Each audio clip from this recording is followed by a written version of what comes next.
सुनो जन्मेजय, सत्तवर नरडू, जो कुमार स्वामी और तुगलक जैसे कन्नड़ नाटक हो, या अंधेर नगरी, विद्या सुंदर, अंधा युग, खामोश अदालत जारी है और पगला घोड़ा जैसे दूसरी भारतीय भाषाओं के प्रयोग, संस्कृत रूपक हो या शेक्सपियर के क्लासिक्स, एक जुनून के साथ कारंजी लगे हुए थे एक संगीत में मुहावरे को खोजने और भारतीय रंगमंच को एक नई पहचान देने में।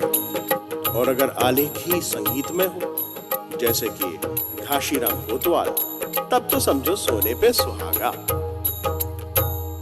वक्रतुंड महाकाय सूर्यकोटि समप्रभा निर्विघ्नं कुरु मे देव सर्वकार्येषु सर्वदा। सो एक समय मलक्ष को उपद्रव भयो, सो सब हरि हरि हरि भगत मिलके विचार कियो कि जो मलक्ष शुरू करो, चलने दो। मलक्ष आयो है वो धर्म का द्वेषी है, सो कहा कर्तव्य है प्यार के दो बहना, प्यार के दो बहना नहीं सुना देना, प्यार के दो बहना नहीं सुना देना, प्यार के दो बहना नहीं सुना देना। टूटे टूटे बोल लागे मीठे जैसे मैना, फूटे फूटे बोल लागे मीठे जैसे मैना, प्यार के दो। कारंजी नाटककार थे, निर्देशक थे, फिल्म निर्देशक थे, अभिनेता थे, संगीतकार थे, एडमिनिस्ट्रेटर थे, लेकिन इस सब से कहीं बढ़ के जो बड़ा खूबसूरत शब्द उन्होंने कन्नड़ का इस्तेमाल किया कि हुच्च कनसुका, वो जो थे वो बहुत जरूरी है, क्योंकि without dreams nothing can be realised. First you have to dream about anything that you want to realise. Thank you for giving such a beautiful nomenclature to this man and one more dimension to his personality। तो मुझे बड़ी खुशी है इस बात की कि आज हम लोग यहाँ उनके काम के बारे में बात कर रहे हैं, और इससे मुझे भी आसानी हो जाती है कि मैं भी उनके काम की चीज को लेके आगे बढ़ाऊं। और मैं यहाँ इस चीज के बारे में बात करना चाहूंगा कि कारंत का अर्थ क्या है, खास करके जब उनके जैसा एक बड़ा आदमी हमारे बीच से जाता है, तो जो अपने चिन्ह छोड़ जाता है वो हमें कहाँ ले जा रहे हैं, हमसे क्या बात कर रहे हैं, किस दिशा में वो पद चिन्ह आज इंगित कर रहे हैं। तो कारंत होने का अर्थ क्या है? मुझे ऐसा लगता है कि जिनके जिनके जीवन में भी कारंत जी आए होंगे, जिनको भी उन्होंने छुआ होगा, जिस ग्रुप के साथ उन्होंने काम किया होगा, उनके सबके लिए अपने बहुत सारे अर्थ रहे होंगे कारंत होने के। लेकिन मेरे लिए कारंत होने का अर्थ क्या है, मैं उसके बारे में यहाँ बात आज आपसे शेयर करना चाहूंगा। मित्रों, पिछले साल अमेरिका में जब चुनाव हुआ और बराक ओबामा साहब चुनाव लड़ रहे थे और जीते और अमेरिका के राष्ट्रपति बने, तो उनका एक नारा था, बड़ा खूबसूरत, बड़ा पोएटिक, 2 शब्दों का नारा था, वी कैन। यदु साध्वे यदि यदु संभव है, हम ये कर सकते हैं, वी कैन। ये बराक ओबामा का नारा था पिछले साल 2008 में। मुझे लगता है उससे शायद 50 साल पहले कारंत जी का ये नारा था, दैट वी कैन, यदु साध्वे यदि यदु संभव है। और मैं किस तरह इस चीज को देखता हूं, मैं आपसे शेयर करना चाहूंगा। पहली बात तो मुझे ऐसा लगती है, जिसके बारे में बंसी भाई ने भी जिक्र किया, कि कारंत जी जिस तरह के आर्थिक बैकग्राउंड से आए थे, जिस तरह के इकोनॉमिक बैकग्राउंड से आए थे, जहां जब वो खाना खाने बैठते थे तो कभी 2 चम्मच से ज्यादा राइस अपनी प्लेट में नहीं डालते थे। उनके कभी तीसरा चम्मच उनकी प्लेट में अगर डालने लगो तो रोक देते थे, नहीं। तो मैंने पूछा क्यों, थोड़ा सा? बोले नहीं, बचपन में मैं जब बड़ा हो रहा था तो 2 चम्मच से ज्यादा राइस मेरी माँ किसी को नहीं दे सकती थी, किसी भाई को प्लेट में, इसलिए तीसरे खाने की मेरी आदत ही नहीं है और ना मैं डालना चाहता। ऐसे आर्थिक बैकग्राउंड से आकर के अच्छा तो बचपन में घर से भाग गए और गुब्बी वीरण्णा की कंपनी में उन्होंने ज्वाइन कर लिया। फिर बात तो ये बनती थी कि गुब्बी वीरण्णा क्या नौकरी करते रहते और जिंदगी काट देते, गुब्बी वीरना क्या, उनको खाने को रोटी भी मिलती थी, दाढ़ी बनाने को ब्लेड भी मिलता था और हफ्ते के 1-2 रुपए भी मिलते थे। तो बहुत था कि वहीं वो अपनी जिंदगी काट देते। बट नो, कारण जी बिलीव इन वी कैन। चाहे हम किसी भी आर्थिक बैकग्राउंड से आए, वी कैन गो अहेड। हम आगे बढ़ सकते हैं और वो आगे बढ़े। और वहीं गुब्बी वीरना के यहां एक ब्लेड और एक खाने के लिए अटके नहीं रह गए। उन्होंने पढ़ाई की, हिंदी सीखी, काशी गए, एक नई भाषा सीखी, नए तरह से अपने आप को रीइन्वेंट किया, राष्ट्रीय नाट्य विद्यालय गए, अपने आप को दोबारा तैयार किया। गुब्बी वीरना से जो कुछ भी सीख के आए थे वो राजकुमार आपके प्रसिद्ध अभिनेता जी के साथ में और दूसरे लोगों के साथ में, उसके बाद में कैसे आगे बढ़े वो और कहां तक पहुंचे, ये आपने उस डॉक्यूमेंट्री में देखा। कितने मेडल, कितने पदक, कितने अवार्ड राष्ट्रीय अंतर्राष्ट्रीय उन्होंने जीते, कहां तक गए वो उस बैकग्राउंड से आकर के। ये बड़ी भारी बात होती है। अक्सर दौड़ में ना, जिसको पीछे से शुरू करना पड़े उसके लिए दौड़ का अर्थ बहुत ज्यादा होता है, उसके जीतने का अर्थ बहुत ज्यादा होता है। जिन लोगों को आगे खड़ा होने का मौका मिलता है उनके लिए शायद वो दौड़ पूरी करना बहुत बड़ी बात नहीं है।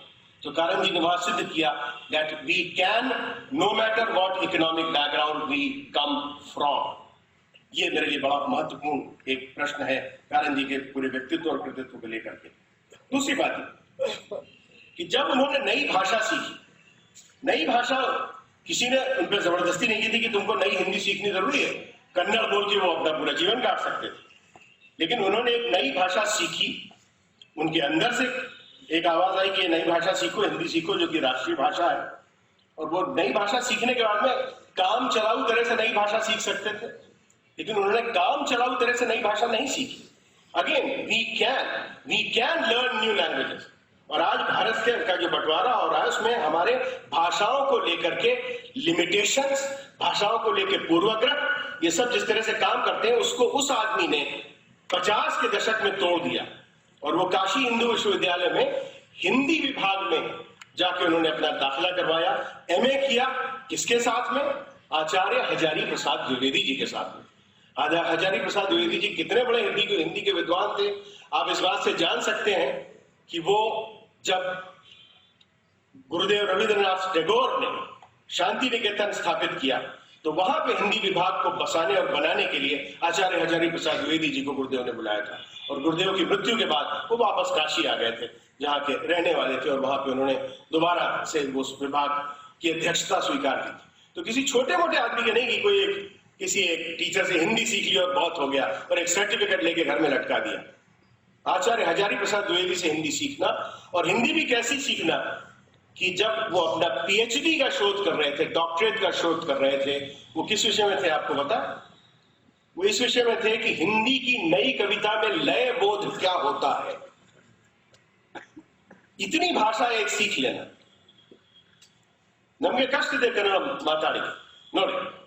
I know only काम चलाओ Kannada, only enough for the restaurant. Ashte. But he learned the language, Hindi language, so much that he was doing the research on नई हिंदी कविता के का नए बोध क्या है, इस पे वो अपनी पीएचडी कर रहे हैं। ये भाषा के पूर्वाग्रह को, भाषा के बंधन को, भाषा की लिमिटेशन को यहां तक तोड़ना, वी कैन डू इट। और हमें सीखना चाहिए कारण जी से कि हम सब ये अपनी इन भाषा के पूर्वाग्रहों को, भाषा की सीमा को तोड़ें और आगे बढ़ें जैसे कारंत जी बढ़े थे। इसी तरह एक तो ये हिंदी भाषा की बात होगी। जब हम रंग भाषा की बात करते हैं, जिसपे बहुत खूबसूरत बातें बंसी भाई ने भी की और भास्कर राव जी ने भी की, तो वहां रंग भाषा को भी तोड़ना, उस पुरानी रंग भाषा को तोड़ना और तोड़ के एक संगीतमय मुहावरे को खोज के a new musical idiom of theater, a new musical Indian idiom of theater, which he was trying to find and trying to establish. एक नई भाषा रंगमंच के लिए भी उन्होंने खोजी जो संगीतमय भाषा थी और जो कि बाकी सारी भाषाओं से ऊपर निकल जाती थी। और शायद इसीलिए, जिसका जिक्र किया भास्कर जी ने कि वो कवि भी थे, और इसीलिए उनकी साधी हुई धुनें और उनके लिखे हुए गाने सारी भारत की बहुत सारी भाषाओं में प्रचलित हुए। और भारत की एक आध भाषाओं में नहीं, कन्नड़, हिंदी, उर्दू, पंजाबी, मलयालम, संस्कृत, गुजराती, तेलुगु, इंग्लिश, जैसी भाषाओं में कारण जी ने काम किया, और भी हो सकता है इसमें कुछ एक आध छूट गई हो मुझसे, पूरी लिस्ट मेरे पास नहीं है, लेकिन इतनी भाषाओं में जाकर के काम करना ये अपने आप में एक बड़ी हिम्मत का काम है। पर कारण जी ने फिर सिद्ध कर दिया कि दो साथ में गए। एक और चीज कारण जी ने जो हमें करके दिखाई, जिसका जिक्र बंसी भाई ने किया था, कि हमारे यहाँ शौकिया रंगमंच होता था, एमेटर थिएटर होता था। अपने शौक के लिए कुछ लोग शाम को आते थे और रंगमंच करते थे, और जैसा भी अच्छा बुरा कर लेते थे अपनी तारीफ करके और खुश होकर चले जाते थे। अपनी खुजली मिटाने के लिए लोग रंगमंच करते थे। वो उनका इस बात का सरोकार नहीं होता था कि ये कितना अच्छा है या कितना सच्चा है या कितना खूबसूरत है। अब हमें जैसा हो गया हमने कर लिया, खाना हमको खाना है, हमने जैसा बनाया खा लिया। हमसे कोई पूछने वाला नहीं कि नहीं इसका रंग ठीक नहीं है और इसकी खूबसूरती ठीक नहीं है और इसकी खुशबू ठीक नहीं है। किसी से क्या मतलब है, मुझे बनाना है, मुझे खाना है। एमेटर थिएटर कुछ इसी तरह से होता था, और हम एमेटर थिएटर करने वालों को ये लगता था कि शायद इससे बेहतर हम कभी कर भी नहीं पाएंगे। लेकिन कारण जी वो पहले व्यक्ति थे जिन्होंने भारत भर में घूम घूम के इन एमेटर थिएटर ग्रुप्स में ये हिम्मत दी, ये हौसला दिया, ये सीख दी कि तुम लोग शौकिया रंगमंच करने वाले भी प्रोफेशनल लोगों की तरह उसी एटीट्यूड के साथ काम कर सकते हो जैसे कि वो लोग रंगमंच करते हैं दुनिया में, देश में। और उन्होंने ये हिम्मत दी कि अरे एक महीना कारण के रहने के बाद ऐसे भी थिएटर हम कर सकते हैं जो कि देखने में आज दुनिया के किसी भी रंगमंच के बराबरी से खड़ा हो सकता है। ये हिम्मत देना अपने आप में बहुत बड़ी बात थी। और हम सब लोगों में, और कारंत जी उस वास्को डिगामा की तरह थे जिसने वो रास्ता खोला वेस्ट के और इंडिया के बीच में। और उसके बाद दूसरी खेप में हमारे एल्बू गर्ग साहब बैठे हैं यहाँ पे, हमारे बंसी कौल साहब, जिन्होंने आकर के उस रास्ते को बहुत अच्छी तरह से स्थापित और एस्टैब्लिश कर दिया था।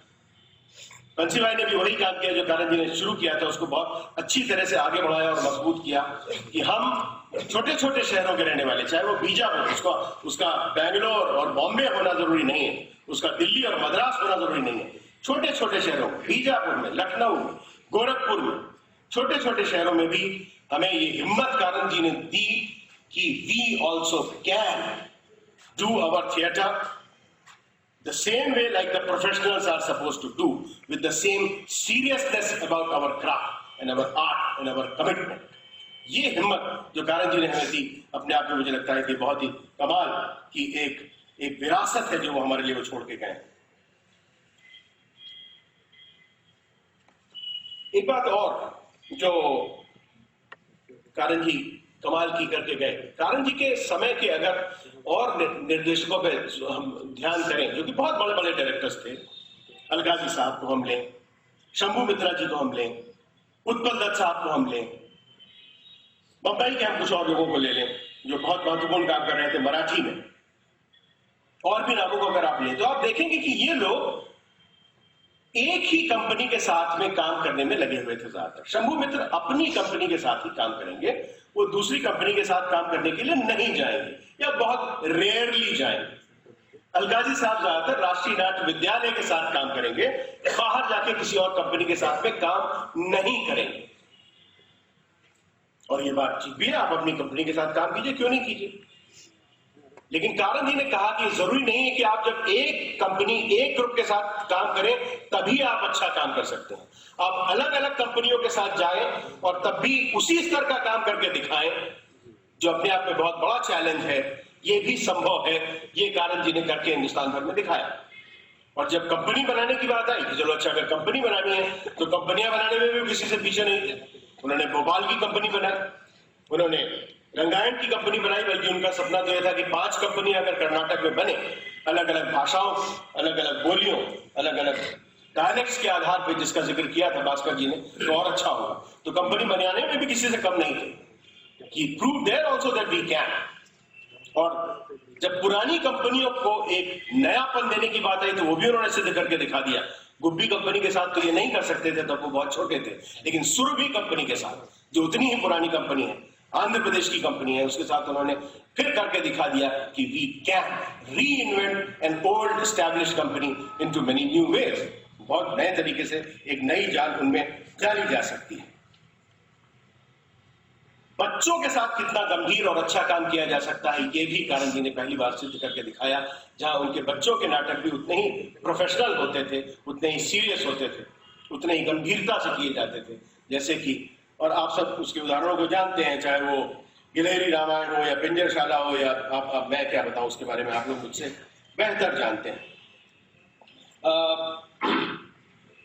मैं क्योंकि हिंदी क्षेत्र से आया हूं, हिंदी मेरी मातृभाषा है, हिंदी वालों पे बहुत बड़ा एहसान है कारंत जी का। हिंदी वालों पे इसलिए बहुत बड़ा एहसान है कारंत जी का कि हम हिंदी वालों को उन्होंने दिखाया। हम मान के बैठे थे कि जयशंकर प्रसाद, जो कि हमारी 20वीं सदी के बड़े महत्वपूर्ण प्लेराइट थे, उनके नाटक पढ़ने में बहुत अच्छे हैं, बहुत कवितात्मक हैं, लेकिन उनका मंचन नहीं किया जा सकता। इसी तरह भारतेंदु हरिश्चंद्र, जो 19वीं सदी के और बल्कि नई हिंदी के प्रणेता माने जाते हैं, नई हिंदी के भागीरथ माने जाते हैं, और ये दोनों बनारस के प्लेराइट्स थे, काशी के प्लेराइट्स थे, उनको भी मंचित करना जरा मुश्किल। विद्या सुंदर को पढ़ा जा सकता है, उसका मंचन नहीं किया जा सकता है, लेकिन कारंत जी ने प्रसाद को और भारतेंदु हरिश्चंद्र को मंचित करके हम हिंदी वालों को दिखाया दैट यू कैन। एक कन्नड़ भाषी ने हमको आगे दिखाया that you can do these classical Hindi plays again. और आप उनको अच्छी तरह कर सकते हैं, आप उनको मरा हुआ मत समझिए, या आप उनको अमंचनीय मत समझिए। एक और चीज जो मैं यहाँ शेयर करना चाहूंगा, और यहाँ जम्बे साहब बैठे हैं, कारंत जी जब राष्ट्रीय नाट्य विद्यालय के निदेशक बने, तब तक राष्ट्रीय नाट्य विद्यालय में बहुत कम स्टूडेंट्स की संख्या ली जाती थी, क्योंकि अलगाजी साहब का शायद ऐसा मानना था कि 15-16 लोग एक बैच में हो, उससे ज्यादा उनको पढ़ाना संभव नहीं है, वरना उनकी पढ़ाई डाइल्यूट हो जाएगी, पतली हो जाएगी, मतलब की नहीं रहेगी। कारंत जी ने देखा कि इतने बड़े देश में, जिसकी जनसंख्या, जब राष्ट्रीय नाट्य विद्यालय खुला था तब 44 करोड़ की जनसंख्या थी, अब लगभग 80 करोड़ की हो चुकी थी जब तक वो निर्देशक बने थे, तो यहाँ और छात्रों को पढ़ाया जाना चाहिए। लोगों ने कहा यह असंभव है, बट कारंत जी ने कहा वी कैन। और जिस बैच में जम्बे साहब पढ़ के निकले, शायद 36 स्टूडेंट्स थे उसमें, जम्बे साहब रघुनंदन के बैच 36, अचानक उन्होंने संख्या को दुगना कर दिया। जितने छात्र पढ़ने आते थे राष्ट्रीय नाट्य विद्यालय में, उसकी संख्या उन्होंने दुगनी कर दी। फिर उसको राष्ट्रलाइज करके कुछ मेरे ख्याल से 25 के करीब संख्या को लाया गया। और शायद रैशनलाइजेशन ये था कि जिस भारत में 25 से ज्यादा प्रदेश है, उसमें कम से कम 25 छात्र तो आए राष्ट्रीय नाट्य विद्यालय में। वरना क्या जिस देश में IIT इतने खुलते जा रहे हैं, IIM इतने खुलते जा रहे हैं, मेडिकल कॉलेजेस इतने खुलते जा रहे हैं, उसमें राष्ट्रीय नाट्य विद्यालय एक एक्सक्लूसिव रहेगा, वो भी सिर्फ 12 लोगों के लिए रहेगा बस।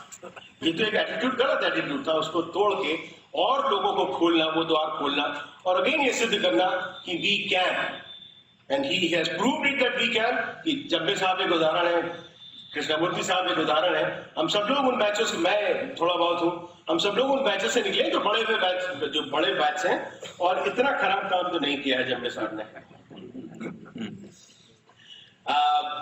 एक बात मैं और यहाँ पे जोड़ना चाहूंगा अपनी इस पूरी लिस्ट में, जिसकी मैं बात कर रहा था, कि अगेन कारंत जी ने एक बात जिसकी तरफ बहुत अच्छा इशारा किया यहाँ पे, कि बंसी भाई ने, कि शायद बार बार उनका बचपन उनकी इमेजरी में, उनकी इमेजेस में, उनके काम में लौट के आता था।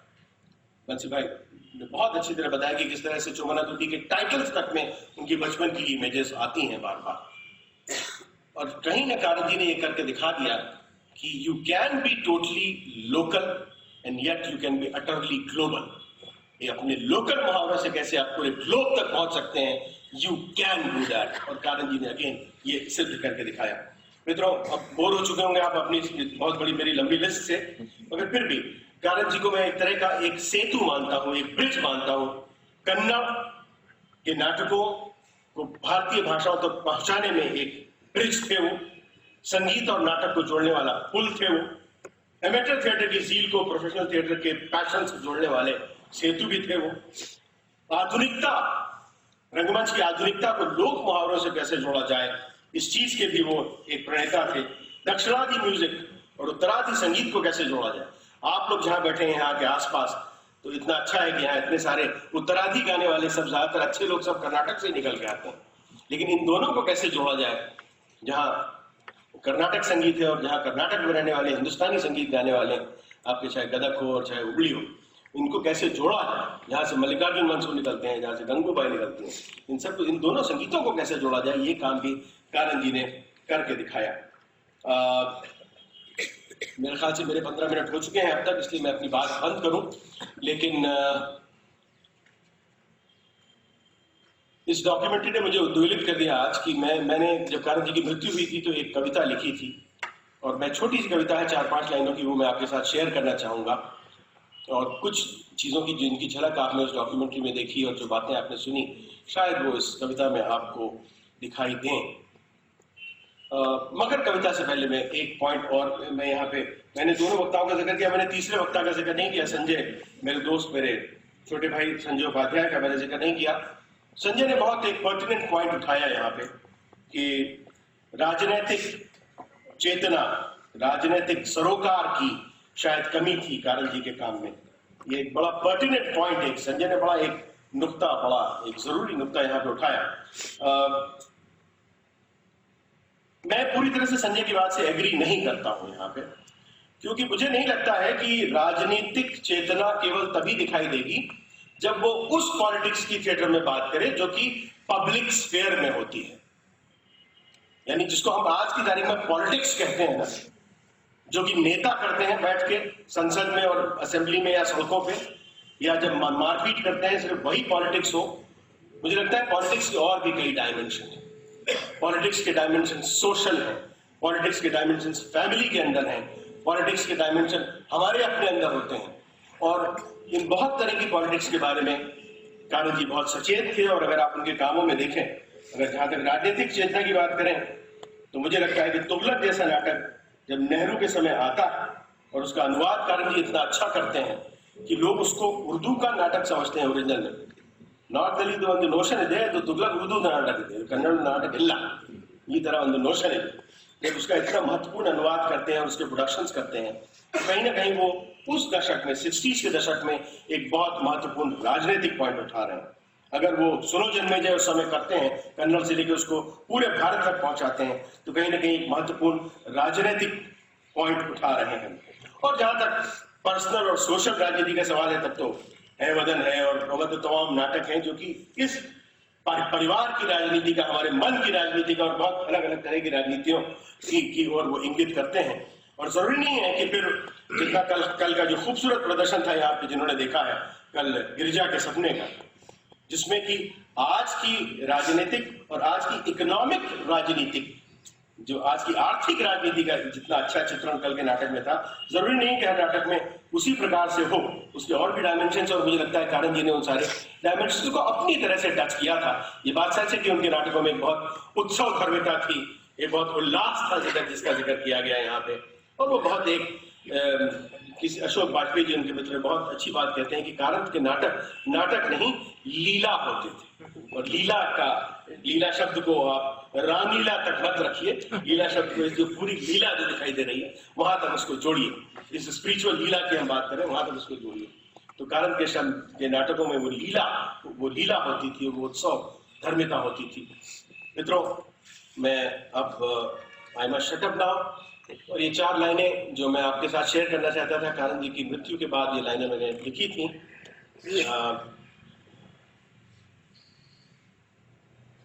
शख्स वो अजीब था, शख्स वो अजीब था। कभी वो सिर्फ आग था, कभी वो सिर्फ फूल था, कभी वो वेद वाक्य था, कभी वो एक भूल था।